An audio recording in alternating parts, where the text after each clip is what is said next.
Nah, kalau kita mau lewatin batu itu tuh harus menyimpang, harus lewat kanan atau lewat kiri gitu kan, karena memang batunya besar. Tapi di penglihatan aku itu sebuah makam, Kak.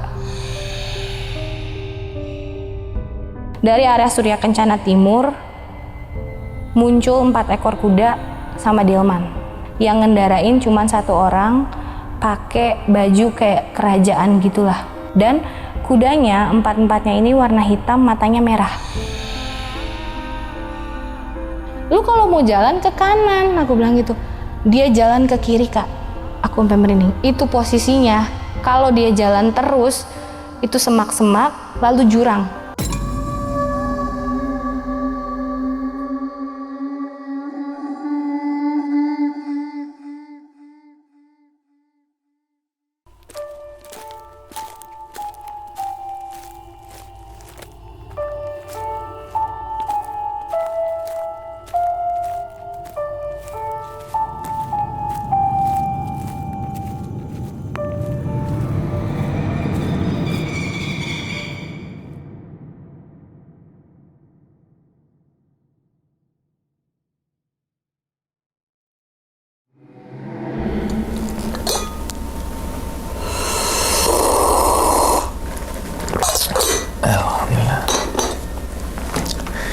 Assalamualaikum warahmatullahi wabarakatuh. Kembali lagi bersama gue Sumar Adi Wijaya atau biasa dipanggil Lumang dalam segmen Ngopi Horor. Ya teman-teman semua, pada video kali ini nih atau pada kesempatan kali ini lagi dan lagi gue tidak akan membawakan sebuah cerita dan namun menghadirkan narasumber yang tentunya mempunyai pengalaman mistis ataupun pengalaman yang horornya gitu ya.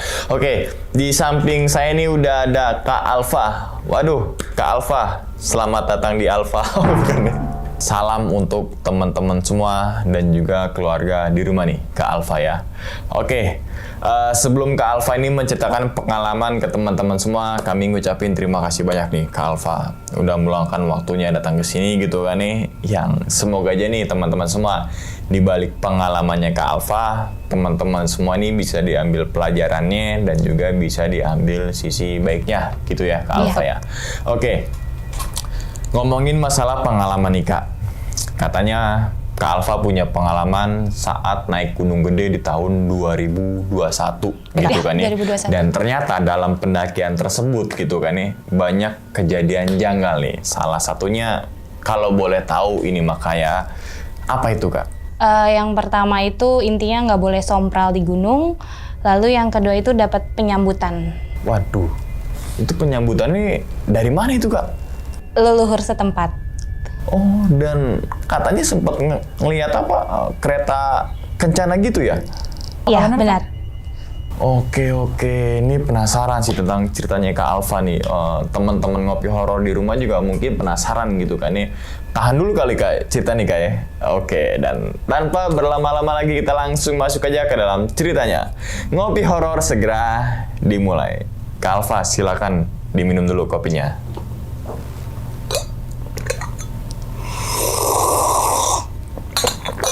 Alhamdulillah. Oke, langsung aja kita sikat.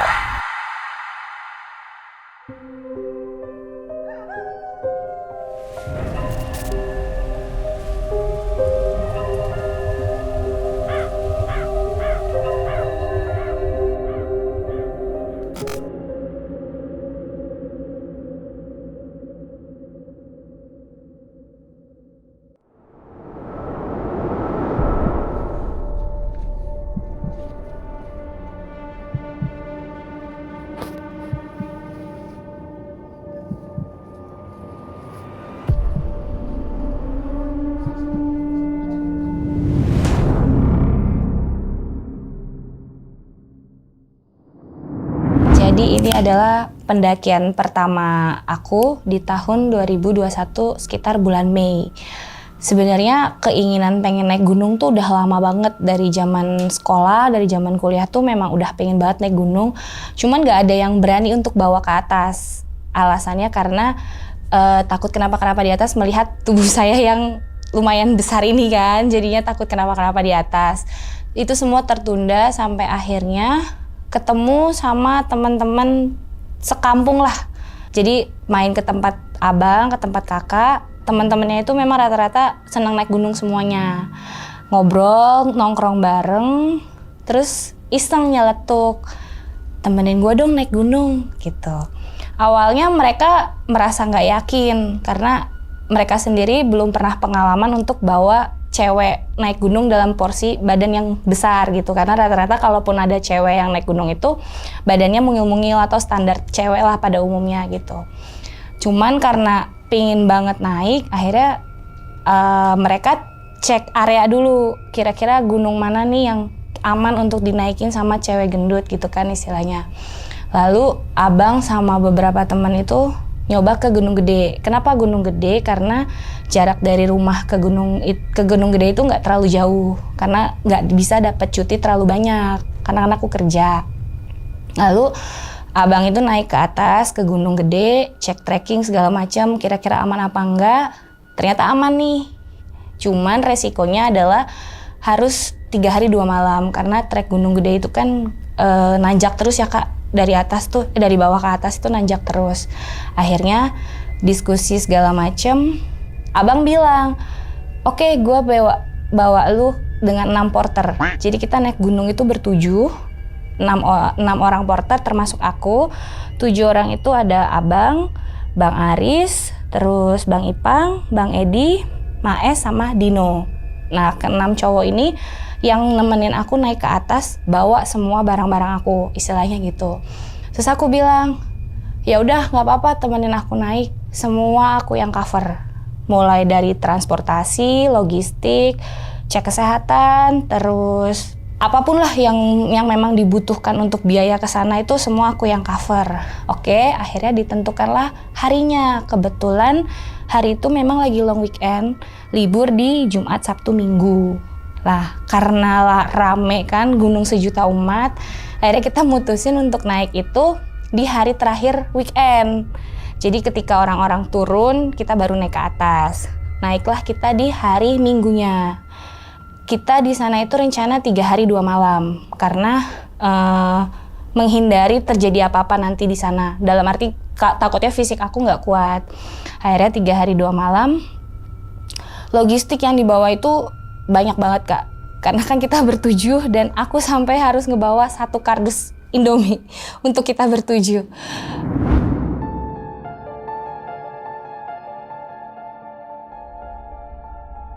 Nah, akhirnya prepare segala macam, logistik aman, perlengkapan juga aman. Hari Minggu sore kita berangkat ke base camp Gunung Gede via Putri. Sampai di tempat base camp, ketemu sama temennya abang yang memang udah deket sama orang base campnya. Terus ditanya, teteh yakin mau naik gitu kan? Ya yakin gitu. Beneran fisiknya kuat? Ya insya Allah lah kuat, aku bilang gitu. Karena memang bener-bener pengen banget naik gunung gitu kan.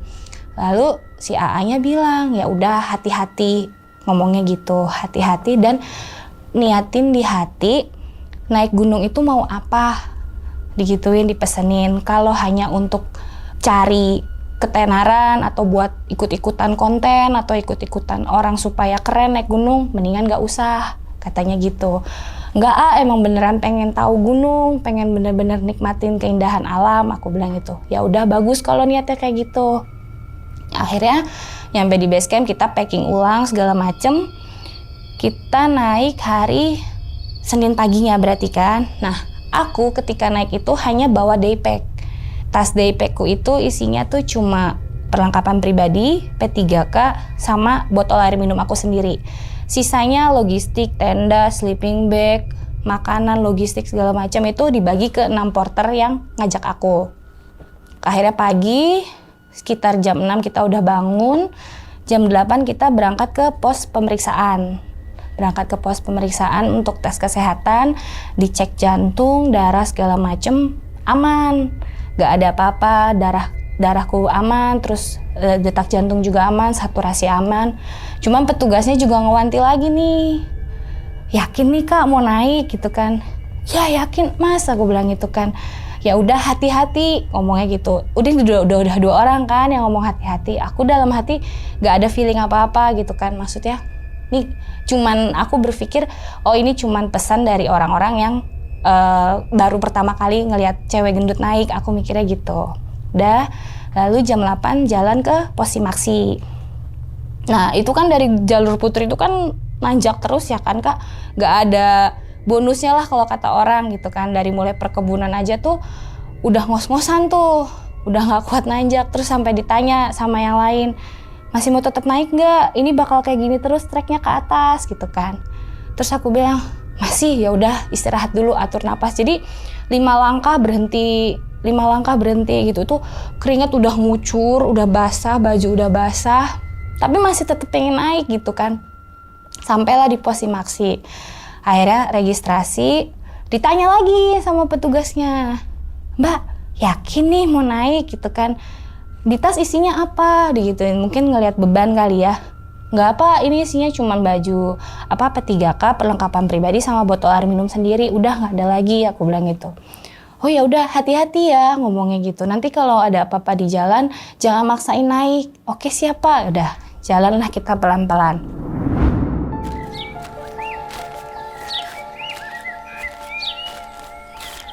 Nah, perjalanan dari pos Simaksi sampai ke Tanah Merah itu kan masih nanjak terus tuh ya. Dan kanan kiri itu kan masih banyak pohon, perkebunan. Nah aku pikir tuh penderitaan akan berakhir gitu loh. Kok nggak nyampe-nyampe? Sepanjang perjalanan tuh nanya, ini udah mau nyampe? Belum, masih jauh. Ini mah udah mau nyampe? Belum. Pos 1 aja belum kelihatan, aku udah berpikir itu akan nyampe gitu kan. Ternyata pos 1 aja tuh belum nyampe gitu kan. Akhirnya berhenti segala macam sampai di pos Tanah Merah.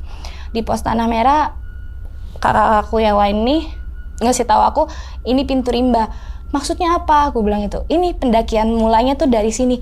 Astaga, jadi tuh dari bawah sampai atas ini bukan pendakian, aku bilang gitu. Oh bukan, itu cuma jalur trek aja untuk mendaki gitu. Ya ampun. Terus kebetulan ketiga temen porter yang ngajak aku ini adalah udah pro semua lah untuk naik gunung. Ada yang memang sering bolak-balik naik gunung, ada yang memang porter Gunung Ciremai sama porter Gunung Salak. Jadi mereka udah pro lah. Nah mulai dari Tanah Merah ini kita kebagi 2 tim. Jadi tim yang memang membawa barang-barang berat itu kita minta untuk naik duluan. Dan yang belakang itu aku, abang aku, Maes sama Dino. Sisanya yang 3 orang ini naik duluan. Kenapa abang aku minta mereka naik duluan sampai per pos-posnya, supaya nanti ketika aku trouble dari titik 1 ke pos 1 misalnya, atau dari pos 1 ke pos 2, mereka bisa ngurangin beban mereka dulu nih, taruh dulu barangnya, terus mereka turun ke bawah untuk bantu evakuasi aku. Terjadi hal-hal yang tidak diinginkan, takutnya seperti itu. Akhirnya dibagilah 2 tim. Nah, dari perjalanan baru masuk pintu rimba itu, aku inget pas belokannya mau masuk ke hutan itu kan agak landai itu ya. Tapi nggak terlalu landai sih, memang agak belok begini. Si Dino ini ngomong, tanjakannya cuma segini doang. Kita denger nih semuanya. Terus si Maes langsung bilang, kalau ngomong hati-hati, kata dia gitu kan. Cuman emang kalau kita bilang bisa dibilang nih bocah 2000 lah. Yang sengak, yang sok tahu gitu kan. Terus dia bilang, ya lah emang bener kan tanjakannya cuma segini doang. Terus karena aku nggak tahu trek, ya udah aku nggak terlalu banyak ngomong apa-apa. Jalanlah kita dari pos 1 sampai pos 2 itu nggak ada masalah, baik-baik saja. Di pos 2 itu kita nyampe sekitar jam 12 siang. Jadi bisa dibilang dari jam 8 sampai jam 12 itu kita baru nyampe pos 2. Karena aku memang banyak berhenti, jadi 5 langkah berhenti, 10 langkah berhenti untuk ngatur nafas. Apalagi kan jalur Putri itu kan tanah, batu, akar gitu kan. Akhirnya sampai di pos 2 kita makan siang, kita buka bekal, formasi berubah. Maksudnya tetap dibagi 2 tim, tapi yang bawa carrier-nya ini nih ganti-gantian, karena kan beban berat kan. Akhirnya yang di belakang itu aku, Bang Aris, abang aku sama Dino. Bang Aris sama Maes itu gantian tas.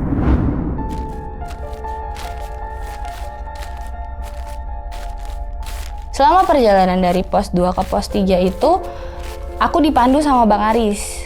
yang bener-bener milih jalan supaya nyaman lah, karena kan di sana itu akar-akarannya bener-bener yang dengkul ketemu dagu istilahnya gitu kan, yang bener-bener kaki sampai nekuk gitu kan. Bahkan ada satu trek yang memang mengharuskan aku harus pegangan batang sama batang, terus aku harus bawa naik badan aku ke atas gitu, karena kalau enggak bakal muter jalanannya gitu kan. Itu yang mandu Bang Aris. Perjalanan aman, sampailah di pos 3. Di pos 3 itu sekitar jam 3-an sore. Terus posisi aku udah gak kuat, dalam arti udah nafas udah ngos-ngosan, kaki udah lemes. Tadinya awalnya kita mau memutuskan ngecamp di pos 3. Setelah ngopi, bikin mie karena cuaca udah mulai mendung, diskusilah kita. Mau tetap mau tetap naik ke atas atau ngecamp di pos 3. Terus aku mikir, di pos 3 ini nggak ada sumber mata air, sedangkan kita persediaan air itu prepare hanya dari atas sampai bawah, dari bawah sampai atas, jadi nggak prepare untuk di pos 3-nya. Kalau sampai ngecamp di pos 3, otomatis kita akan kekurangan air gitu kan. Setelah diskusi, terus aku mikir juga kalau dari pos 3 ngecamp, nanti besok pagi mau summit itu terlalu jauh treknya, nanti malah terjadi hal-hal yang tidak diinginkan lah. Akhirnya setelah diskusi panjang, kita memutuskan untuk tetap naik, formasinya tetap sama. Yang duluan itu Bang Edi, Maes, Bang Ipang sama Abang, aku sisanya di belakang. Sampai di pos 4 itu, dari 3 ke 4 itu aman, sampai di pos 4 itu maghrib. Pas maghrib, udah gerimis, tapi nggak nyampe-nyampe, kayak jauh banget gitu. Memang posisinya saat itu rame, karena kan kita papasan sama yang baru turun dari atas, kita mau naik gitu kan. Aku sampai kesel dan aku nangis, kok nggak nyampe-nyampe gitu, kok gini amat ternyata naik gunung gitu kan. Sampai disemangatin, ayolah dikit lagi Dut gitu kan, dikit lagi itu nyampe puncak. Mana nggak nyampe-nyampe, ini belokan yang terakhir, belok lagi jalanannya, masih nggak nyampe juga. Dut itu lihat nggak, ada pos warna biru, karena memang banyak warung-warung kan di Gunung Gede itu, pos warna biru. Iya lihat tenda biru, nah itu dikit lagi nyampe. Masih belok lagi, muter lagi, masih nggak nyampe juga. Itu bukannya makin kelihatan tendanya, makin kelihatan warungnya, tapi makin kelihatan jauh. Karena kan posisinya kita muterin punggungan gunung gitu kan, jadinya nggak nyampe-nyampe gitu. Sampai akhirnya aku kesel, aku berucap, sialan lah, anjing lah, ini pendaki semua bohong, bilang 5 menit lagi, tapi nggak nyampe-nyampe, aku bilang gitu. Akhirnya aku nangis pas banget di maghrib, lagi gerimis maghrib, lalu ditenangin lah sama pendaki-pendaki yang lain. Gak apa-apa Mbak, semangat, emang begitu naik gunung pertama ya. Iya, aku bilang gitu. Gak apa-apa, semangat, bisa kok naik ke atas gitu kan. Nah, setelah aku nangis, setelah azan maghrib, kan kita lihat di handphone ya azan maghrib, aku dengar suara anak kecil nangis. Nah, posisinya memang saat pendakian itu kita di trek itu nemuin beberapa pendaki bawa anak kecil. Jadi orang tua bawa anaknya. Cuma di pos 4 ini lagi nggak ketemu pendaki yang bawa anak kecil. Jadi pas mendengar suara anak kecil nangis itu, aku celingak-celinguk. Aku nggak ngomong ke yang lain, aku celingak-celinguk, aku cari sendiri sumber suaranya. Ini kemana, ini suara anak kecil dari mana gitu kan. Oh mungkin anak kecil yang tadi ketemu di bawah. Tapi aku mau memastikan pos 4 itu kan memang areanya nggak terlalu luas ya, nggak terlalu besar. Jadi ketika orang numpuk semua di situ tuh kita bisa kelihatan semua gitu kan, siapa aja yang ada di situ, dan itu nggak ada anak kecil. Aku mikir, oh mungkin hanya halusinasi aku aja.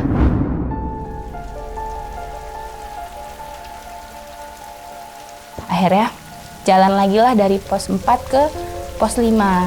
Itu posisi udah hujan, sepatu udah basah, pakai jas hujan, lewatin jalanan.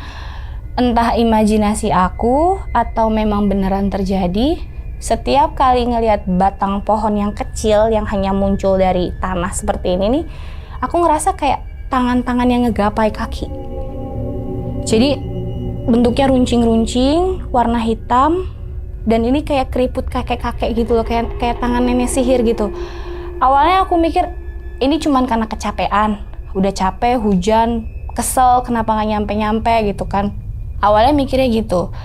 Terus karena udah keseringan ngelihat seperti itu, ngadulah ke abang. Karena aku apa-apa pasti ngadu sama dia kan, ngadu ke abang. Mas, tadi sepanjang jalan gue ngeliat ini pas di sebelah situ, terus tadi di sini, terus tadi di sini. Gak usah dihiraukan, gak usah dilihat, katanya gitu. Ya, aku bilang itu, udah jalan lagi. Mungkin abang udah tahu juga mungkin ya, kalau itu ternyata memang gak tahu benar, gak tahu enggak. Setelah ngelihat tangan-tangan itu, jalan lagi lah, jalan pelan-pelan. Karena memang walaupun posisinya udah malam pun, aku tetap malah makin kecapean kan, karena oksigen sudah makin berkurang gitu kan. Lagi jalan, nah selama trek pendakian malam itu, aku gak berani pakai headlamp atau megang pencahayaan karena takutnya ketika nyorot ke satu titik kelihat sesuatu malah jadi parno sendiri kan. Jadi aku cuma mengandalkan headlamp dari depan sama headlamp dari belakang gitu kan. Nah, pas kebetulan lagi jalan posisinya mau nanjak bawa badan ke atas, aku nggak sengaja ngeliat ke atas. Ngeliat ke atas, yang aku lihat itu mungkin penglihatan orang itu adalah akar-akar pohon atau batang-batang pohon yang bersalur-salur gitu, tapi aku ngeliatnya itu adalah rambut, Kak. Rambut panjang, hitam, nutupin muka, tapi aku nggak bisa ngeliat mukanya, dan aku nggak tahu bajunya sewarna apa, hanya rambut aja. Saat itu aku mau teriak, karena kaget bener-bener kayak di depan muka banget, cuman nggak berani teriak, ngadu lagi lah ke abang. Mas, gue lihat. Makanya jangan lihat ke atas, kata dia. Fokus aja jalan ke depan, perhatiin langkahnya, kata dia. Oke, di saat itu posisinya udah merinding tuh Kak, udah ketakutan karena kok dibilang kecapean tapi kejadiannya 2 kali gitu kan, dengan kejadian yang berbeda. Akhirnya jalan lagi, nemu batu. Nah, kalau kita mau lewatin batu itu tuh harus menyimpang. Harus lewat kanan atau lewat kiri gitu kan, karena memang batunya besar. Tapi di penglihatan aku, itu sebuah makam, Kak. Jadi makamnya melintang seperti ini, nisannya sebelah sini. Jadi kalau kita mau jalan, itu harus ngelewatin pinggirannya. Karena kalau kita naikin batunya nggak mungkin, karena lumayan sekitar 1,5 meter gitu. Yang aku lihat itu makam. Nah, setelah ngelewatin batu itu, aku ngomong sama abang.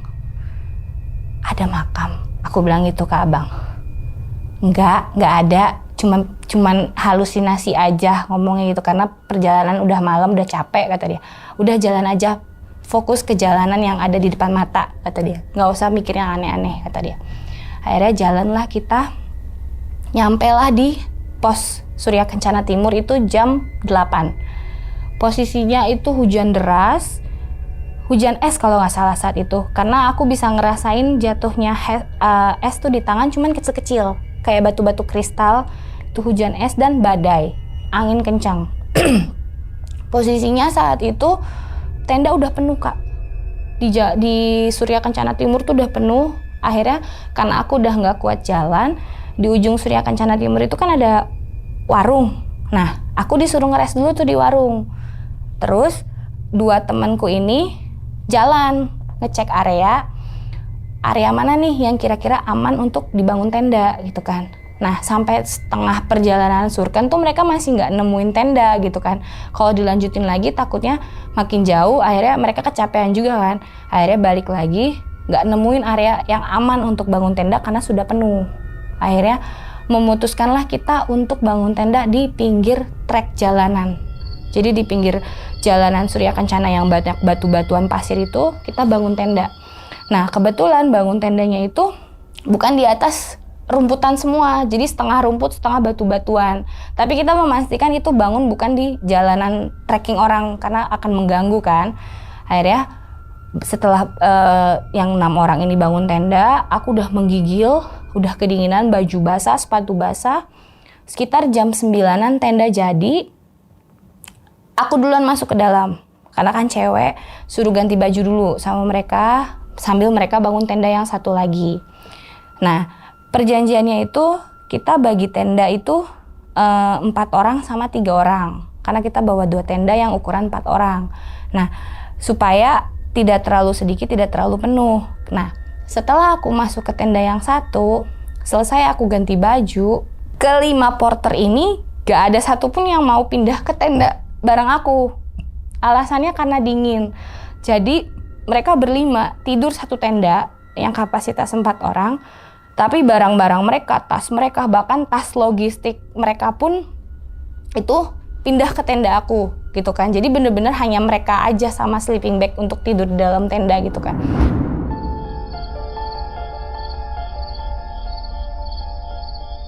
Aku udah bilang sama mereka, ayolah pindah satu ke tenda ini, biar nggak terlalu menumpuk di tenda yang satu gitu kan.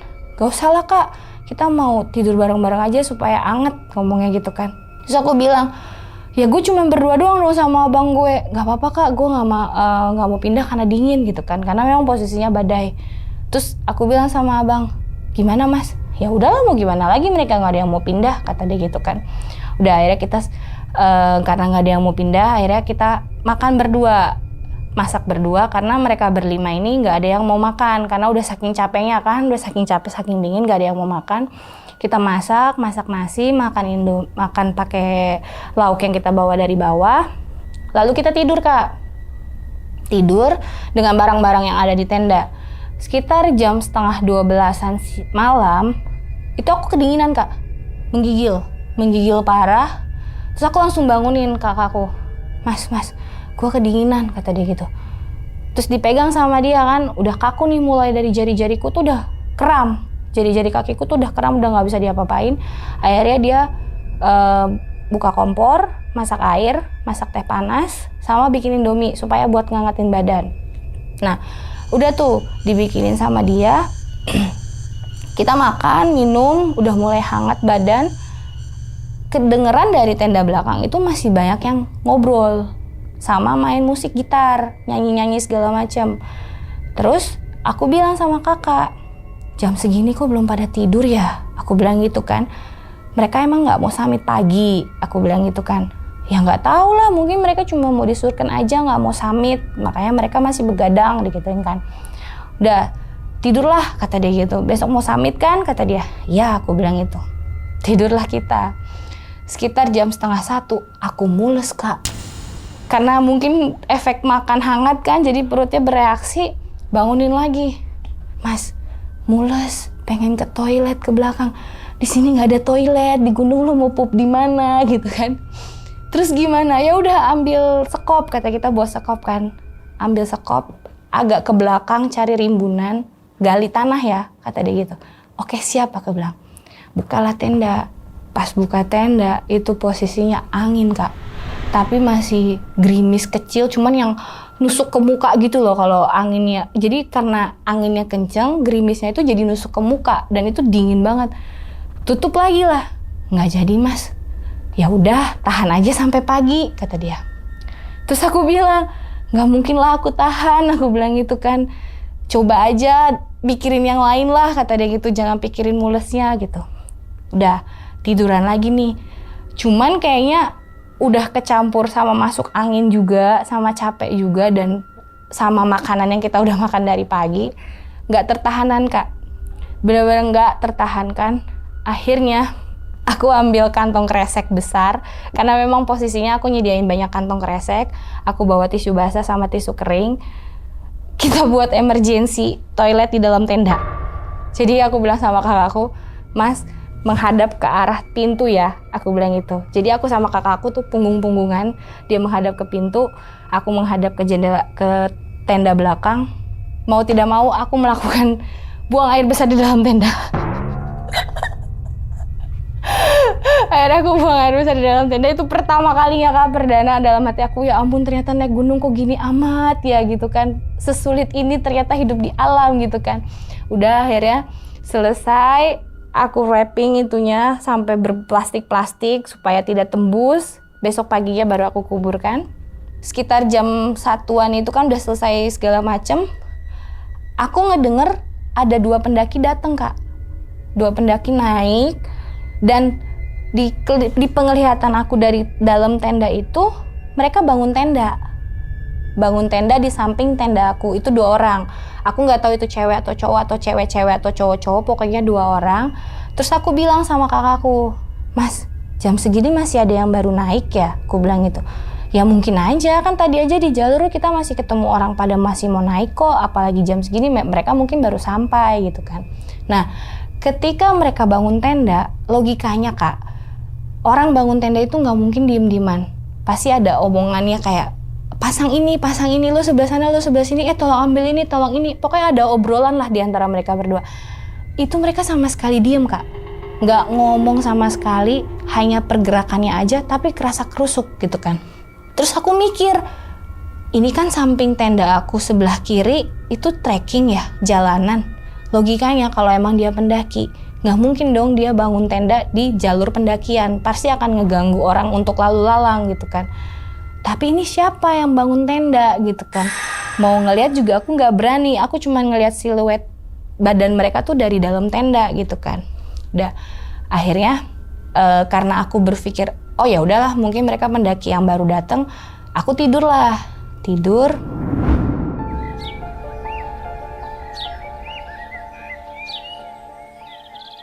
Akhirnya pagi sekitar jam 6-an bangun, kita masak segala macam. Aku keluar tenda, samping tendaku kosong.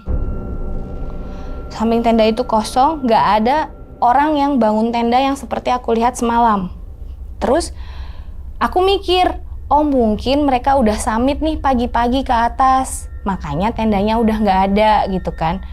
Tapi kalau dia bangun tenda, itu kan pasti masang pasak kan. Nah, bekas pasakan untuk pasang tenda itu tuh nggak ada sama sekali lubang-lubang bekas pasak tendanya gitu kan. Terus aku jadi mikir, ini tenda siapa yang semalam dibangun gitu kan. Paginya aku tanya sama abang, Mas, lu dengar orang pasang tenda kan semalam yang gue tanya? Ya lu cuma nanya, gue mah nggak denger orang pasang tenda atau enggak, lu cuma nanya kok ada pendaki yang masih baru datang jam segini. Gua nggak ngedengar kalau ada orang pasang tenda, kata dia gitu kan.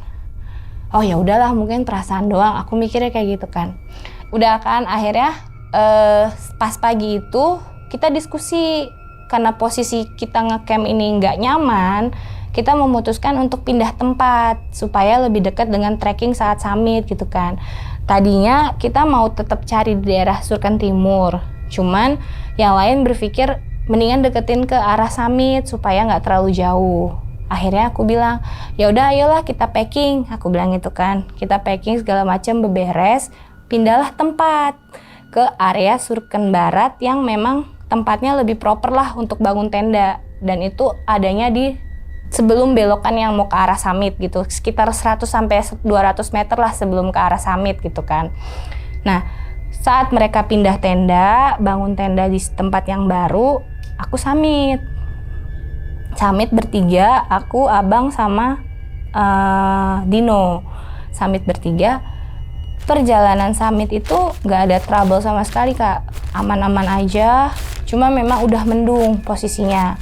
Itu sekitar jam abis makan siang lah, jam-jam zuhur gitu kan, abis makan siang. Itu nggak terlalu ada masalah, baik-baik aja, sampailah kita di puncak. Di puncak itu sama sekali nggak dapat pemandangan apa-apa, hanya kabut doang, bener-bener yang dari ujung ke ujung sejauh mata memandang itu bener-bener hanya kabut aja gitu kan.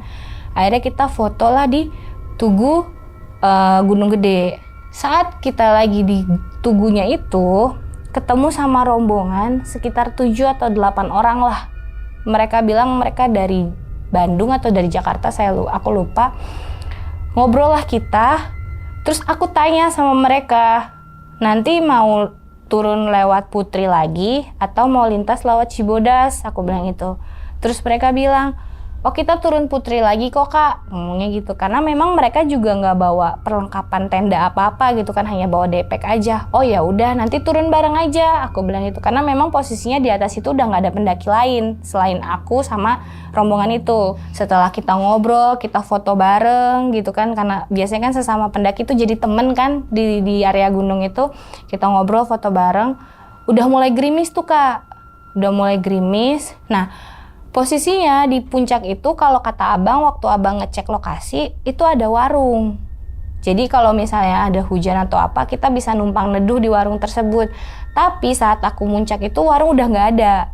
Jadi udah bener-bener nggak ada shelter atau tempat untuk kita berteduh saat hujan gitu kan. Akhirnya karena udah mulai gerimis, aku bilang turun aja deh yuk gitu kan. Karena memang udah nggak dapet view apa-apa kan. Ya udah ayo turunlah kita. Terus aku ngomong sama rombongan yang ini nih, ayo turun bang, kita turun bareng aja biar ramean gitu. Karena kan posisinya juga udah jam 2-an kan, udah gelap jam 2-an gitu. Duluan aja ngomongnya gitu. Oke siap, aku bilang itu. Jalanlah kita pelan-pelan ke bawah. Karena posisi kita di bawah, kalau ngelihat ke atas kan berarti kelihatan nih orang-orang yang baru mau turun dari atas ke bawah kan pasti kelihatan, oh itu ada orang di atas gitu kan. Nah posisinya itu kita nggak ngelihat mereka sama sekali nggak ngelihat mereka turun, dan kalaupun mereka lintas, seenggaknya mereka kan bilang di awal maunya turun lewat Putri lagi, bukan mau lintas, dan mereka nggak bawa prepare apa-apa gitu kan. Itu di trek sama sekali nggak ketemu sama mereka, sampai akhirnya kehujanan lah di jalan. Terus aku yang jadi kepikiran mereka, aduh mereka kasihan dong kehujanan di atas gitu kan, pasti dingin banget, terus mereka bawa jas hujan gak atau apa. Aku malah kepikiran mereka kan, padahal posisinya aku sendiri aja tuh udah basah kuyup gitu. Bahkan jalanan yang buat orang itu tuh udah berubah jadi selokan gitu loh, karena banjir. Jadi jalanannya udah kayak sungai gitu, air ngalir di situ sampai semata kaki. Jadi kalau kita jalan di batu-batuannya itu ngelewatin sungai air kecil gitu, karena saking derasnya hujan gitu kan. Akhirnya nyampe lah kita di tenda. Nah sampai di tenda itu, karena posisi tenda aku itu deket banget sama jalur summit, harusnya ketika orang naik turun itu akan kelihatan kan kak. Nah aku tuh sampai maghrib sampai sore itu tuh nggak nemu mereka turun dari atas ke bawah, si rombongan ini nggak kelihatan orang sama sekali, orang lalu lalang tuh nggak ada gitu. Bahkan yang ada malah orang-orang yang mau naik ke atas, mau lintas lewat Cibodas, tapi yang dari atas itu nggak ada sama sekali gitu kan. Cuman saat itu posisinya aku masih berpikir, oh ya udahlah mungkin mereka sebenarnya mau turun lewat Cibodas, cuman ngakunya aja lewat Putri gitu kan.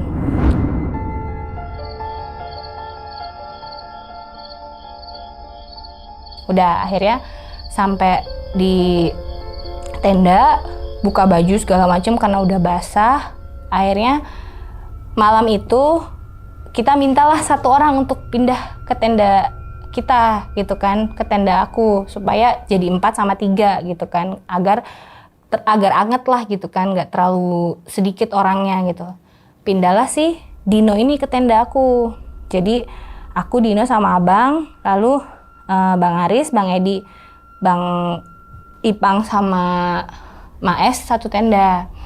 Kita makan malam segala macem, udah selesai, tidurlah kita.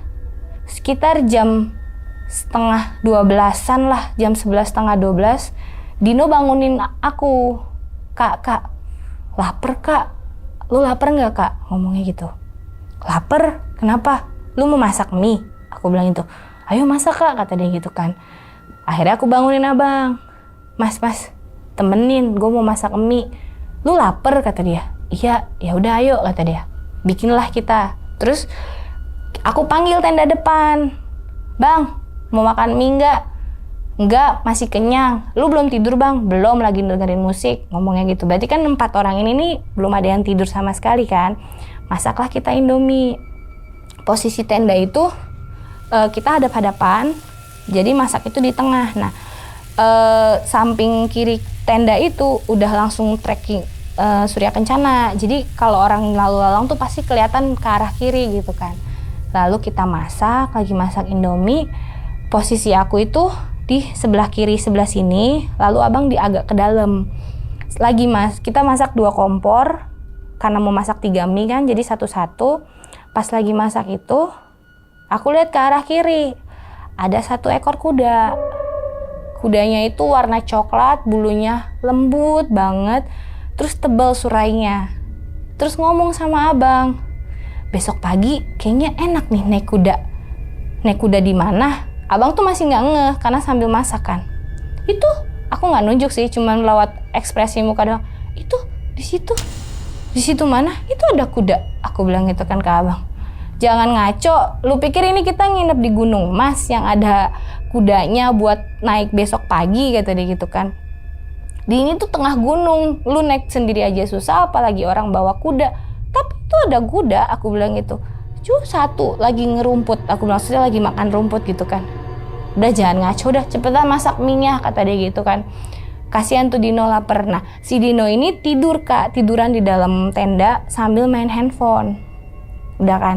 Terus aku bilang sama Dino, "No, besok pagi lo mau naik kuda nggak?" "Ngaco lu Kak, mana ada kuda di gunung," kata dia gitu. Orang gue lihat, aku bilang, "Masih pada nggak percaya." Udah kan. Lagi masak segala macem. Mie-nya baru setengah mateng. Aku dengar suara kelincingan, suara delman Kak. Kelincing gitu. Terus aku masih nggak ngeh karena masih samar-samar kan. Aku pikir mungkin pendaki yang jalan. Biasanya kan pendaki suka bawa tas ransel yang ada kelincingannya kan. Aku mikirnya gitu. Tapi kok ditungguin orang nggak ada yang lewat ya kan. Sampai akhirnya dari area Surya Kencana Timur muncul 4 ekor kuda sama delman. Yang ngendarain cuma 1 orang, pakai baju kayak kerajaan gitulah. Dan kudanya 4-4-nya ini warna hitam, matanya merah. Posisinya terlihat seperti berlari tapi ngambang. Aku sampai merinding. Tapi posisinya kakinya ngambang. Nah, aku ngelihat karena posisi jalanan ada treknya di sebelah kiri, aku ngelihat dari arah kiri belakang aku.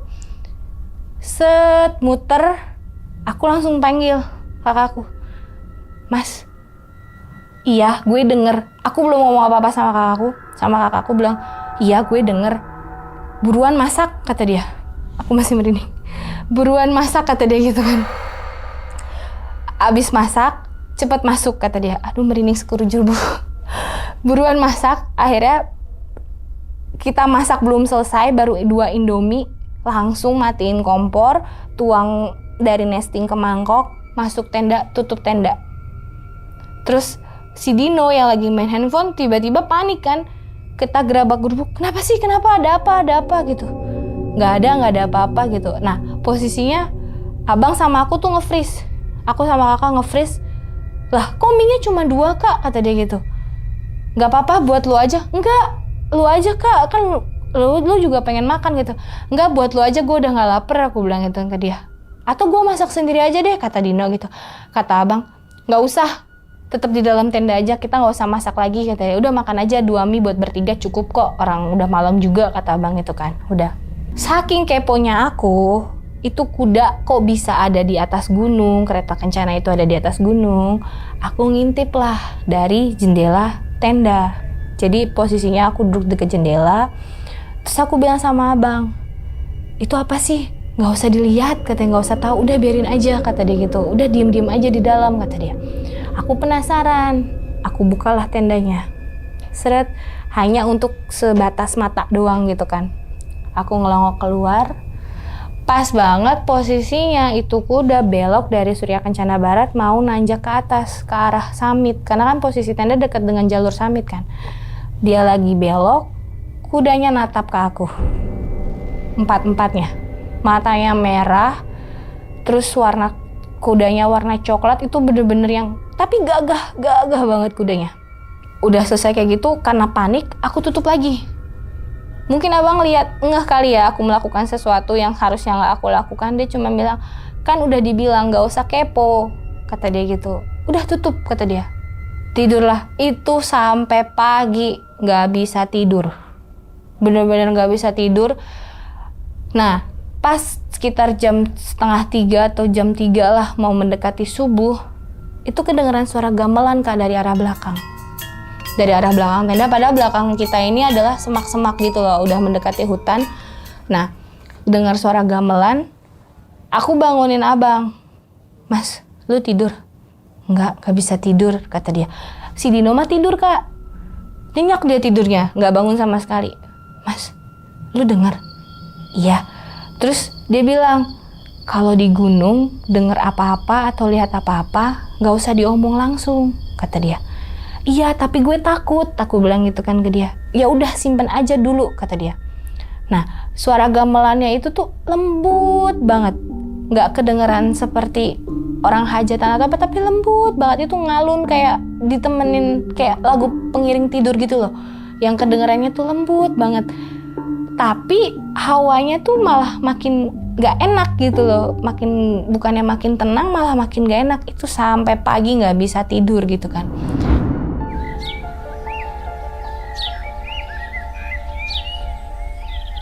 Udah akhirnya pagi sekitar jam 5:30 ditanya lagi lah sama yang teman-teman ini kan. Kemarin kan muncak gak dapet view. Masih mau naik gak? Dibilang gitu kan.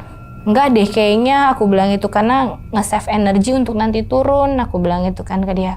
Oh ya udah kalau nggak mau summit lagi nggak apa-apa, nanti nggak nyesel nggak dapet view apa-apa katanya. Nggak apa-apa aku bilang itu, yang penting udah ngerasain naik gunung gede, aku bilang itu kan. Udah akhirnya aku nggak jadi summit, tapi mereka berempat summit. Jadi kita tukeran summit, mereka summit, kita packing, kita rapi-rapi barang segala macem. Sekitar abis zuhur jam 10 pagi kita turun ke bawah. Udah selesai packing, turun ke bawah. Posisinya itu harusnya kan pakai sepatu ya Kak. Aku tuh ngeyel pakai sendal jepit karena sepatuku basah gitu kan. Nggak nyaman banget lah pakai sepatu basah. Aku pakai sendal jepit. Aku ngeyel, udah dikasih tahu jangan pakai sendal jepit, pakai sepatu karena jalanannya tanah licin nanti kepleset, kata dia gitu. Enggak kok, nggak apa-apa, aku bilang itu kan. Akhirnya turunlah pelan-pelan nih dari Surya Kencana Timur ke bawah ke pos 4. Belum sampai pos 4 Dino kepleset karena dia ngikutin aku nggak pakai sepatu, dia pakai sendal jepit. Kepleset, posisinya dia itu tasnya nyangkut di batang. Tapi untungnya kalau dia nggak nyangkut di batang itu tasnya, dia bakal nyungsep Kak, karena posisinya undak-undakan batu gitu, jadi tinggi-tinggi gitu batunya. Itu kalau tasnya nggak nyangkut itu dia nyungsep ke depan. Nah karena ngelihat Dino udah jatuh, akhirnya aku memutuskan udah nggak apa-apa deh pakai sepatu basah aja daripada nanti kayak kejadian Dino kan. Akhirnya aku ganti sepatu, tapi si Dino ini tetap nggak mau ganti sepatu. Alasannya dia nggak suka sepatu basah. Tapi kalau aku, karena ngelihat kejadian dia udah kayak gitu, daripada nanti aku kejadian malah nyusahin orang, akhirnya aku ganti sepatu. Nah, karena posisi turun itu nahan beban kan Kak, posisi aku gendut nahan beban, jadi ujung kaki jempol aku itu tuh sampai cantengan. Karena nahan di sepatu kan nahan beban badan aku. Nah itulah salahnya aku turun itu nahan dengan ujung depan kaki. Harusnya setelah dikasih tahu, setelah aku ngeluh kakiku sakit, dikasih tahu kalau turun itu posisi kaki miring supaya bebannya nggak ada di ujung kaki tapi ada di samping gitu kan. Nah kakiku itu sampai cantengan Kak, pecah kakinya karena nahan beban kaki aku gitu kan, nahan beban badan aku. Jalanlah pelan-pelan sampai di pos 3 itu mau asar. Jam 3-an sore lah, jam 3-an sore itu nggak ada trouble sama sekali.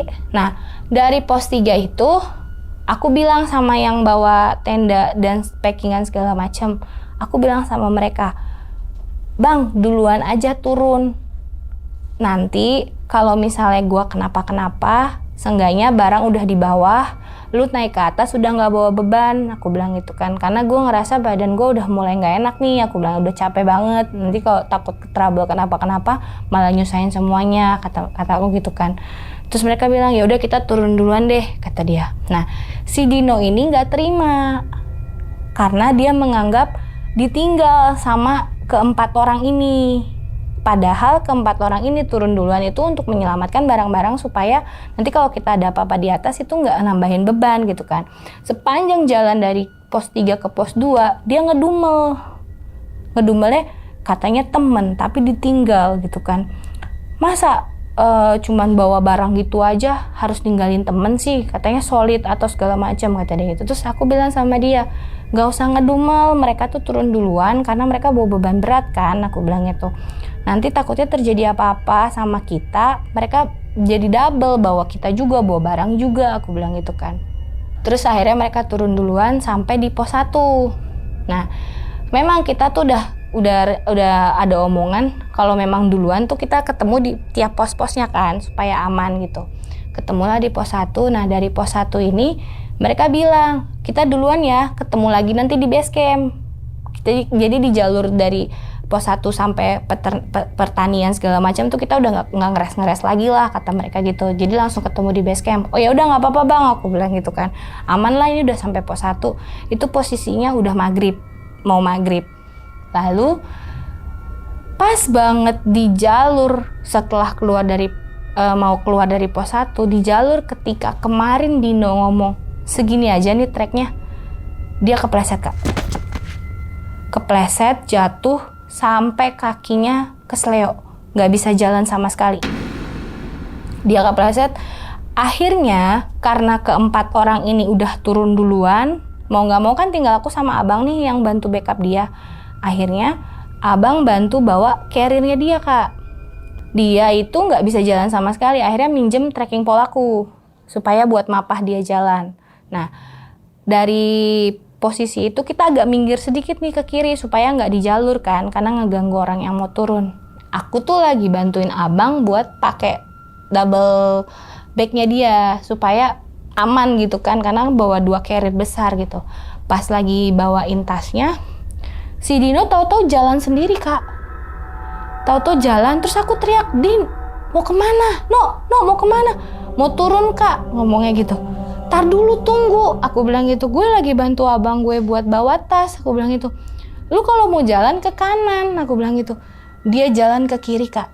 Aku sampai merinding. Itu posisinya, kalau dia jalan terus, itu semak-semak, lalu jurang.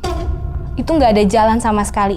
Jadi bener-bener jurang yang nggak ada jalan sama sekali. Aku bilang, no, jangan ke arah situ, itu bukan jalan. Dia masih tetap jalan pincang-pincang, sampai akhirnya aku tarik bajunya. Baju belakangnya aku tarik, langsung gelagapan gitu. Terus gue, ngapain lu kak? Lu yang ngapain? Aku bilang gitu. Itu bukan jalan, kalau mau jalan tuh ke kanan, aku bilang gitu. Itu nggak ada jalan, aku bilang gitu kan.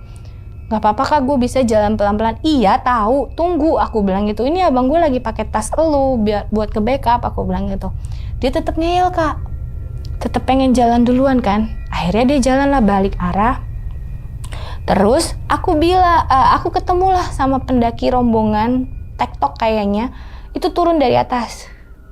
Ada beberapa cewek, terus aku bilang kan sama mereka, kak mau turun ya?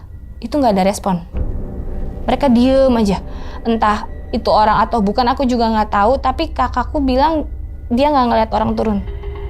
Jadi aku ngomong nih sama para penerombongan ini, sama cewek-cewek ini, kak mau turun ya? Dia diem aja, jalan aja. Boleh minta tolong nggak temenin teman saya, dia mau turun duluan tapi kakinya sakit, takut kenapa-kenapa, aku bilang gitu kan.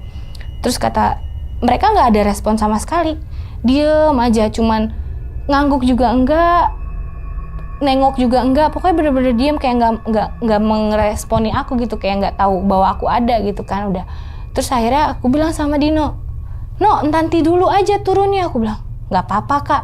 Akhirnya karena dia ngeyel, jalanlah dia duluan. Udah kan, aku bilang sama abang, ayo turunlah, aku bilang gitu, kasihan Dino sendirian, aku bilang gitu kan.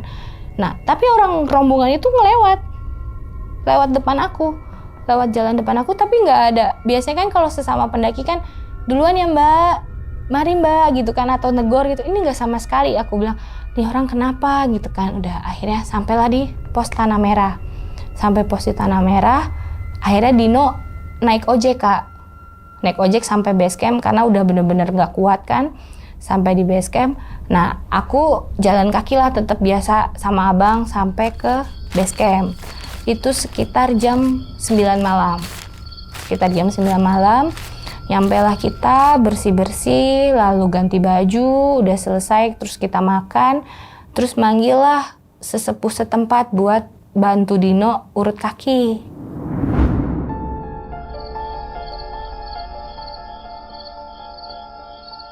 Lalu datanglah sesepuhnya ini, bapak-bapak udah agak lumayan tua, baru ngelihat Dino langsung ngomong, di atas ngapain Jang?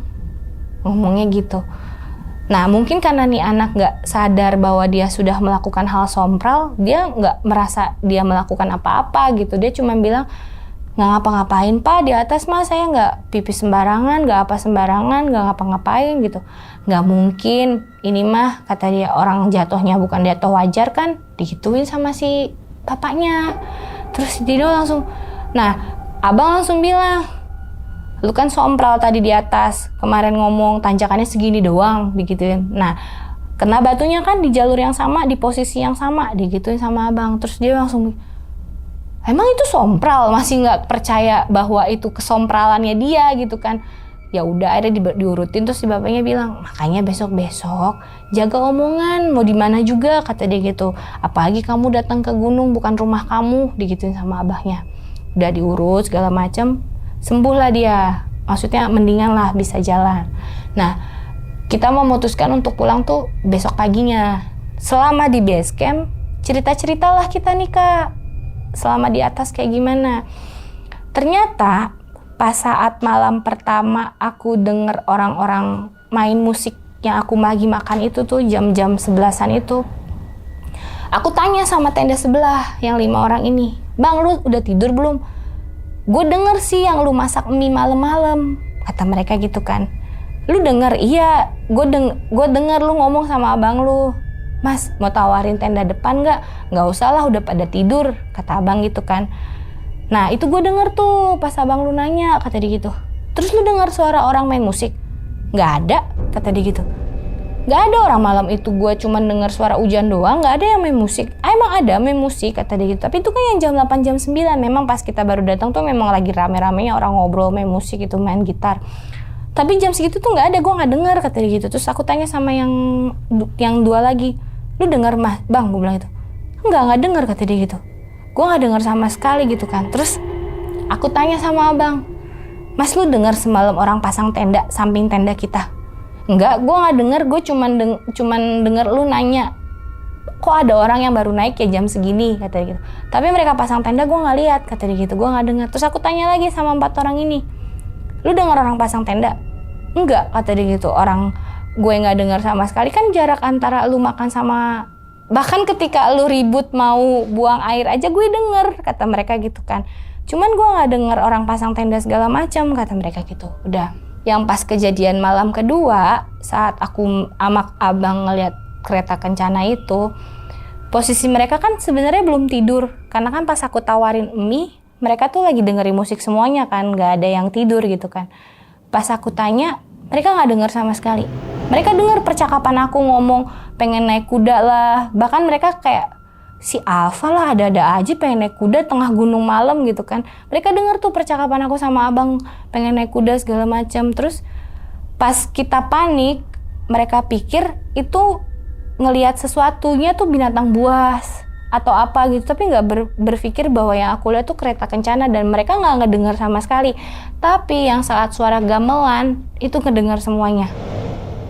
Yang jam 2:30 yang dengar suara gamelan lembut banget sampai merinding, itu mereka dengar semuanya. Itu justru mereka lagi tidur nyenyak, terus tiba-tiba pengen pipis. Yang 4 orang ini pengen pipis, si Bang Ipang kalau nggak salah pengen pipis, terus bangunin Bang Aris. Riz bangun, temenin gue yuk ke belakang gitu kan. Mau ngapain lu Bang? Mau pipis gue, kata dia. Ya udah ayolah bangun, kata ya. Bangunlah dia. Begitu baru buka tenda, kata mereka dengar suara. Terus Bang Ipang cuma nengok doang ke Bang Aris, katanya. Iya, gitu doang Bang Aris ya. Karena mereka udah tahu kali ya kalau di gunung itu kan memang nggak boleh diomongin langsung. Nggak jadi deh Riz, besok pagi aja gue tahan, kata dia. Akhirnya mereka nggak jadi pipis. Ternyata itu semuanya ngedenger gitu kan. Nah, akhirnya ceritalah aku nih ke yang punya base camp. Memang udah kenal deket kan. Gimana teh selama pendakian? Aman-aman ya sih A, aku bilang gitu. Cuman di atas keliat ini A gitu. Aku ceritain lah kejadiannya kan. Si A-nya ketawa, senyum-senyum mesem gitu kayak, oh ya udah nggak apa-apa. Kok nggak apa-apa A? Maksudnya apa? Aku bilang gitu. Jadi itu adalah kalau menurut mitos penduduk sekitar, dulunya itu memang ada Eyang Prabu Surya Kencana. Memang itu tempat pertapaannya dia. Tempat pertapaannya beliau, dan kereta kencana yang kita lihat itu adalah kereta kencana beliau. Terus aku tanya, jadi itu beliau, aku bilang gitu, Iya, kata dia gitu. Kemungkinan beliau ya di sini mah orang percaya nggak percaya, tapi kalau memang melihat langsung ya udah anggap aja rezeki, kata dia gitu. Loh kok bisa ngelihat? Aku bilang gitu kan. Tapi masalahnya yang ngeliat tuh cuma aku sama abang, yang lainnya nggak ada yang denger, aku bilang gitu kan. Bahkan Dino aja yang bangun, yang ikut makan bareng sama kita aja tuh nggak ngelihat, aku bilang gitu. Ya terserah dia mau nunjukin ke siapa kata dia gitu. Mau ke siapa orang juga terserah dia. Cuman yang AA tahu, kata dia, kalau dia bisa sampai menunjukkan wujudnya ke orang-orang tertentu ya berarti kamu disambut baik, kata dia gitu. Sekarang tanya, kemarin pas naik niatnya mau ngapain? Dia gituin sama dia. Ya cuma mau naik gunung, aku bilang itu kan. Cuma mau naik gunung, lihat keindahan alam. Nggak buat kuat-kuatan kayak, wah gua gendut bisa nih naik gunung. Enggak, bukan kayak gitu, aku bilang. Tapi memang bener-bener pengen naik gunung. Ya udah, dari niat hati aja udah bener, kata dia gitu. Ya berarti ketika ditemukan, berarti niatnya baik ke atas seperti apa, kata dia gitu. Tapi nggak ada efek kan apa-apa kan, nggak ada, itu cuma penyambutan aja. Nanti pasti bikin kangen lagi naik gunung. Saat itu aku bilang, nggak mau lagi naik gunung gede. Aku bilang capek, nggak nyampe. Aku bilang sampai aku nangis gitu kan. Terus ya bilang, yang lucunya, tahu nggak Neng, kata dia, waktu Neng naik, saya nggak bisa tidur, kata dia. Loh ngapain? Aku bilang gitu. Jadi kan Neng naik pagi, kata dia. Sekitar jam 5 sore nih hari pertama, saya nungguin di pos Simaksi sampai jam 10. Ngapain, Aku bilang gitu kan. Saya takut Neng trouble di jalan, kata dia gitu. Karena kan posisinya gendut kan. Jadi saya titip-titip tuh ke teman-teman saya. Jadi ternyata setiap pos itu kan memang ada rangernya. Kebetulan setiap ranger itu adalah temennya dia. Memang warga sekitar kan yang jadi ranger. Jadi dia pesan, nanti kalau ketemu cewek gendut, ciri-ciri pakai baju kayak gini, kabarin ya gitu. Jadi saya nungguin atuh Neng itu di pos Simaksi, kata dia gitu. Dari jam 5 sampai jam 10 setiap kali Neng lewat pos 1, ntar ada kabar. Udah lewat, aman. Nanti pos 2, pos 3 sampai pos 5. Nah, sampai jam 10 pas Neng udah nyampe Surken, saya dapat informasi, baru saya bisa tidur, kata dia gitu. Saya takut Neng kenapa di jalan, kata dia gitu. Hari kedua juga sama Neng, kata dia gitu. Makanya pas Neng turun, saya ada di depan kan. Memang pas kita baru turun dari perkebunan itu, si A itu udah ada di depan ujung jalan jalur Putri itu. Nah dia baru cerita, saya nungguin takutnya Neng kenapa gitu kan. Ternyata ya alhamdulillah ternyata bisa sampai puncak, ketemu Eyang, kata dia gitu. Ketemu Ujan, jackpot lah kata dia gitu kan. Pendakian pertama, kata dia gitu. Ya alhamdulillah turun dengan selamat, aku bilang gitu. Itu aja sih Kak yang bisa aku ceritain. Wah, gokil sih pengalamannya Kak Alfa nih. Diminum dulu silakan Kak, kopinya Kak. Habis itu tembus murah Kak. Ke Alfa. Tembus murahnya Kakak, gitu kan, biasa gitu kan. Oke. Seru juga nih pengalaman dari Kak Alfa nih saat naik gunung gede ya di tahun 2021 melalui jalur Putri ya Kak ya. Nah, sebenarnya pertanyaan dasar dulu nih Kak, bukan dasar tapi pertanyaannya gini. Kenapa ada keinginan untuk naik gunung gitu? Apa terinspirasi dari influencer naik gunung atau mungkin setelah nonton podcast pendakian gitu? Oke. Keinginan naik gunung itu memang suka alam. Memang kalau diajak jalan-jalan itu nggak seneng yang ke tempat ramai, nggak seneng ke mall. Senangnya tuh ngelihat alam, lihat gunung, lihat pohon, lihat yang hijau-hijau. Karena cuman duduk diem terus mandangin gunung aja tuh udah refreshing gitu rasanya. Terus inspirasinya dari mana? Itu karena waktu awal-awal ngelihat kontennya Firsa Besari. Karena kan dulu awalnya dia penyanyi, terus berubah jadi pendaki. Nah mulai dari situlah mulai suka gunung, terus ditambah lagi sering dengar cerita-cerita horor di gunung, nonton YouTube di gunung seperti apa. Nah itu jadi kepingin lagi untuk naik gunung gitu. Dari influencer lah ya gitu ya. Nah kenapa sih milih Gunung Gede gitu? Dan apa yang bikin Kak Alfa ini pengen banget naik Gunung Gede gitu? Jadi aku itu kan kerjanya itu memang agak sulit untuk ngambil cuti Kak.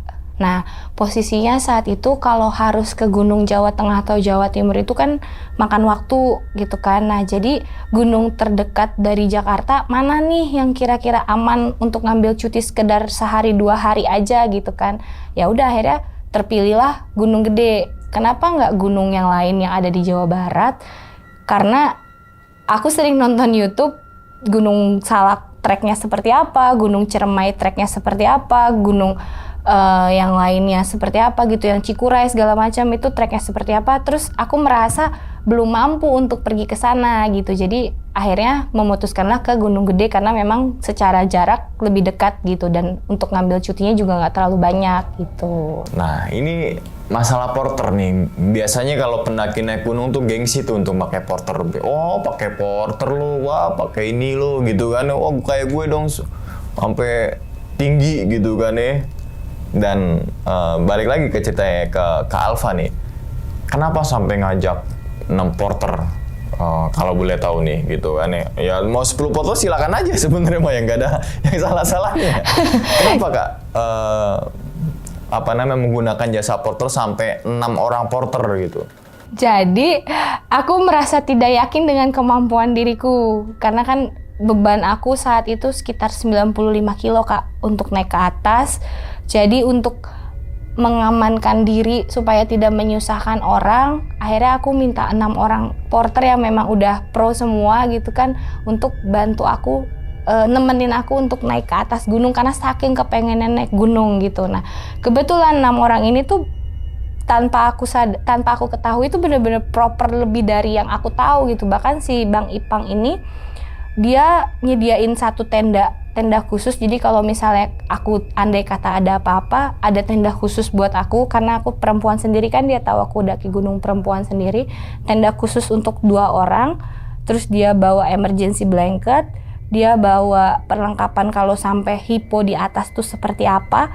Itu bener-bener yang proper banget gitu karena saking gak kepengennya terjadi hal-hal yang gak diinginkan, padahal kita gak kepikiran sama sekali untuk bawa barang-barang itu gitu. Maksudnya kita bawa sestandarnya orang naik gunung aja gitu istilahnya gitu. Nah itu kan dalam pendakian itu kan lama banget ya tadi Kak Alfa ceritakan gitu kan ya. Itu berapa jam Kak totalnya dari bawah sampai ke akhirnya alun-alun Surya Kencana itu? Oke, kalau pendakian naik itu start dari jam 8 di base camp sampai Surya Kencana itu jam 9 malam. Kalau untuk turun kita start jam 11 sampai base camp itu sekitar jam 8 abis Isya. Oke, kan kemudian Kak Alfa ini ngalamin beberapa hal kejadian gitu kan. Biasanya kan biasanya ini Maya yang ngalamin kejadian ganjil itu kan orang yang sensitif, orang yang katanya mempunyai indera keenam, orang yang katanya bawaan leluhur gitu kan ya. Tapi Kak Alfa sendiri nih termasuk orang yang sensitif atau memang kadang-kadang gitu? Kalau dibilang sensitif, iya, cuman aku hanya bisa merasakan. Sebenarnya nggak bisa melihat sama sekali, dan itu pertama kalinya aku bisa ngelihat hal gaib di depan mata dengan jelas. Makanya aku ketika menceritakannya tuh merinding lagi gitu kan, padahal udah terjadi beberapa tahun yang lalu. Karena untuk melihat langsung itu aku belum pernah, tapi kalau untuk merasakan kayak masuk ke satu ruangan rasanya nggak enak itu bisa, aku tahu oh di sini ada gitu. Tapi kalau untuk melihat itu nggak bisa, kecuali beda sama abang. Kalau abang itu memang dia bisa ngelihat, bisa ngerasakan gitu. Oke. Dan Kak Alfa itu kan sempat ngeliat batu ya. Kalau naik gunungnya mah selalu ngeliat batu ya. Ada pohon, ada batu, ada akar, ada daun gitu kan ya. Nggak mungkin nggak ada batu kalau di gunungnya. Tapi dalam balik lagi ke kisah Kak Alfa ini, batunya itu kayak berbentuk nisan gitu, dan nisannya ada tulisannya apa gimana itu Kak? Sepenglihatannya Kak Alfa ini mah. Sebenarnya di batunya itu tuh nggak ada nama, tapi bentuknya tuh bener-bener mirip nisan yang rapih gitu loh. Jadi agak lonjong, bukan kotak sih, lonjong seperti ini.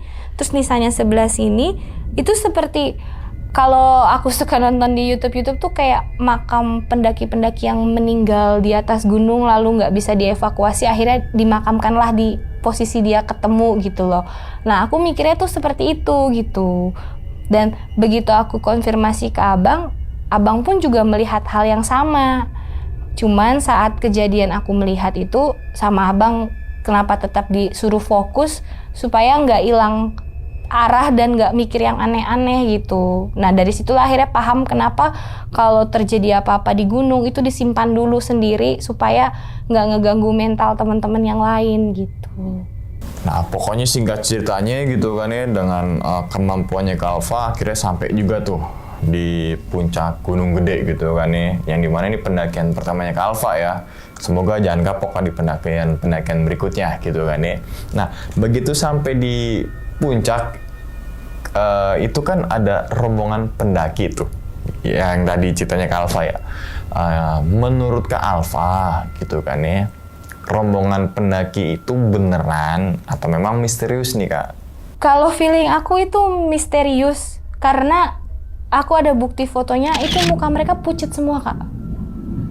Terutama ada 2 orang yang memang kelihatan tuh putihnya bukan putih yang putih orang ya, maksudnya putih pucet. Dan itu aku baru sadar setelah turun. Setelah turun kan lagi scrolling foto-foto bareng, pas aku lihat kok muka pendakinya pucet semua gitu. Terus kalaupun mereka lintas, mereka kan harusnya bawa carrier mereka yang besar-besar itu kan Kak. Tapi itu mereka nggak bawa sama sekali, mereka cuma bawa daypack doang. Hanya 1 orang yang bawa tas besar tenda. Logikanya kalau memang dia mau lintas atau naik dari Bodas terus turun di Putri atau sebaliknya, nggak mungkin Kak mereka berdelapan atau bertujuh hanya bawa 1 carrier besar doang, sisanya nggak bawa apa-apa gitu. Jadi aku berpikir kayaknya nggak mungkin banget deh itu pendaki beneran gitu, karena pas foto bareng tuh mukanya kelihatan pucat gitu. Oke, entah itu pendaki apalah gitu kan ya, pendaki yang nggak tahu dari mana asal aja itu udah misterius Kak, gitu karena nggak tahu gitu kan ya. Nah, terus kemudian dari puncak turun, bermalam lagi lah di alun-alun Surya Kencana gitu kan ya. Kan Kak Alfa sempet lihat kuda tuh, atau bisa dibilang kayak ada tumpangannya Kak Delman, kalau bahasa kerennya lagi tuh kan kereta kencana gitu kan ya. Itu Kak Alfa lihat gak sih yang nunggangin kuda atau mungkin yang berada di dalam kereta kencana itu gitu kan ya, itu cewek apa cowok, dan kemudian perawakannya itu kayak gimana, kayak keker atau mungkin kayak saya nih Kak kurus gini gitu kan. Nah, yang saat ngelihat kereta kencana itu aku cuma ngelihat 1 orang doang yang bawa keretanya. Jadi kusirnya itu, kalau bisa kita bilang kusirnya itu pakai baju kerajaan, dia pakai topi kayak topi kerajaan gitu, tapi bukan mahkota, tapi kayak berwibawa sekali. Dia pakai baju pangsi Sunda gitu, terus bawahnya kain warna hitam bajunya.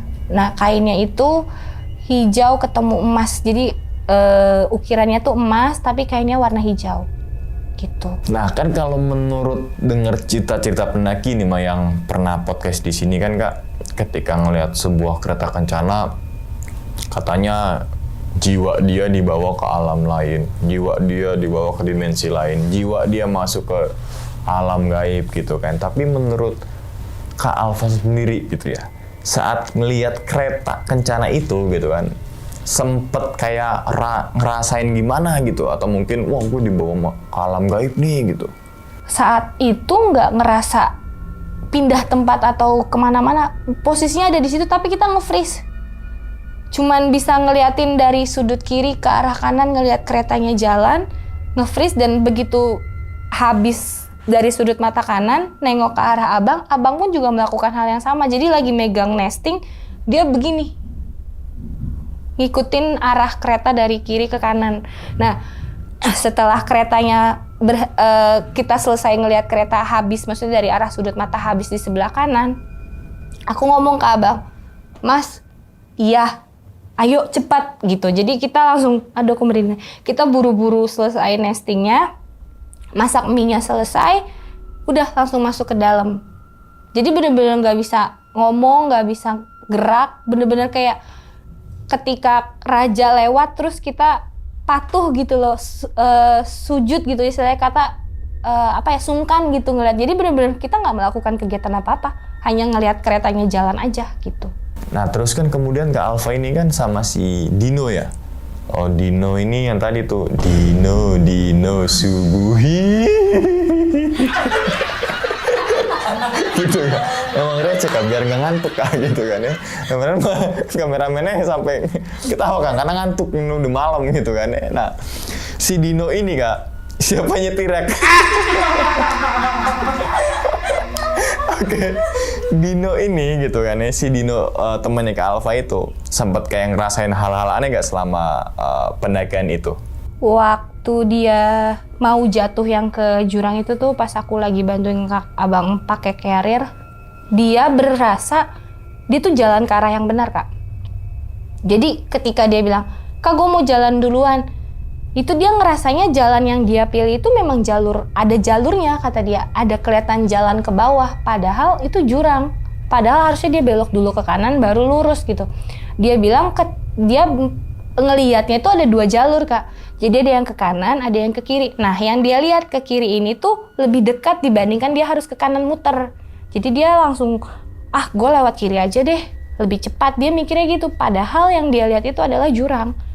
Dan ketika dia dengar aku manggil, dia tahu aku manggil. Dan kenapa dia mengabaikan? Karena dia merasa orang jalan gue bener kok lu bawel banget gitu. Jadi dia nggak mau menghiraukan gitu.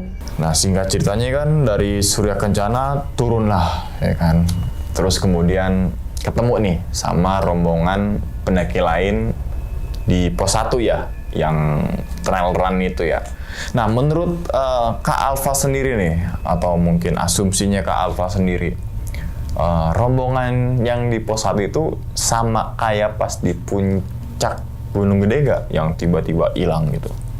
Kalau rombongan yang terakhir aku lihat, fix kalau itu memang bukan orang. Karena abang gak ngelihat sama sekali, dan Dino pun aku tanya, dia gak ngelihat sama sekali. Karena posisinya dia itu nggak sadar saat dia milih jalur ke kiri. Nah, tapi saat udah aku tarik dan dia sadar bahwa itu bukan jalannya dan dia jalan ke arah kanan, dia bilang dia tahu, oh iya bener tadi yang gue pilih kiri itu ternyata salah. Berarti Kak Alfa bener nih ngasih tahu gue untuk lewat jalur kanan. Nah, ketika dia udah pilih jalur kanan dan minta jalan duluan, dia bilang dia nggak ngeliat rombongan.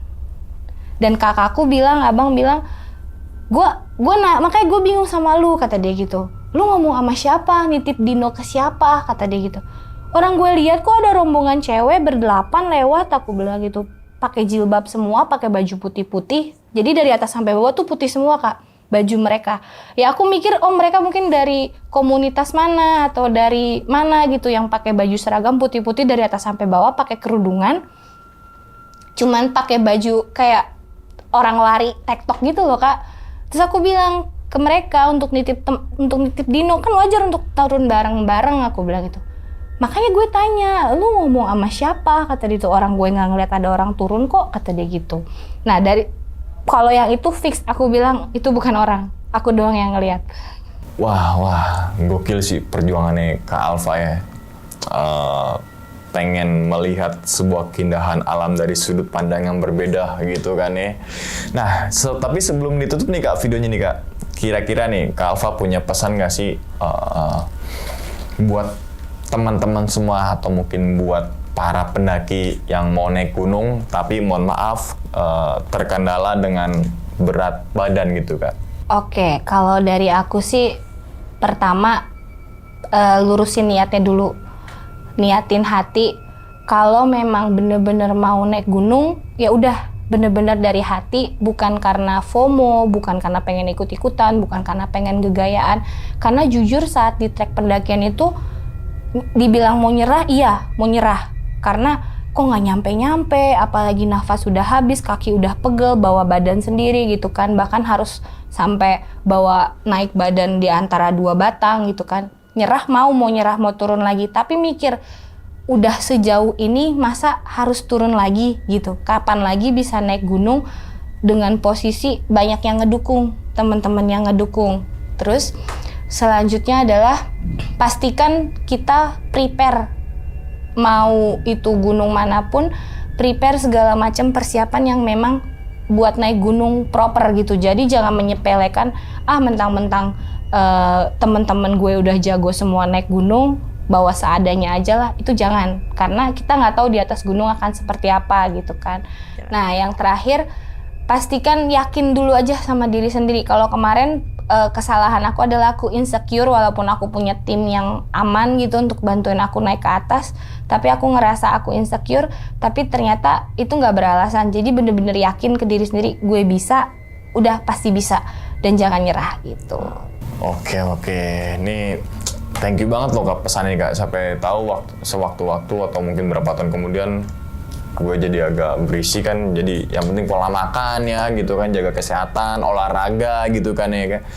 Jangan sampai kondisi badan kita yang kegemukan dan sebagainya jadi menghambat keinginan gitu kan ya. Ya wis, teman-teman semua, kita doakan ya semoga Kak Alfa ini sehat selalu Kak. Jangan kapok untuk naik gunung berikutnya gitu kan ya. Dan juga panjang umur nih Kak ya. Begitupun juga dengan teman-teman semua yang lagi nonton di rumah nih. Oke, dan ingat ya teman-teman semua, cerita dari Kak Alfa ini bukan untuk nakut-nakutin nih teman-teman semua ketika mendaki gunung gede ataupun ke gunung yang lainnya. Tapi ambillah sisi positifnya dan buang sisi buruknya. Sekian dulu pada video kali ini dan nantikan video-video gue berikutnya. Hal gaib itu muncul ketika sugesti kita buruk. Wassalamualaikum warahmatullahi wabarakatuh. Selamat beristirahat. Kak Alfa, thank you Kak ya. Sama-sama. Alhamdulillah. Bungkus.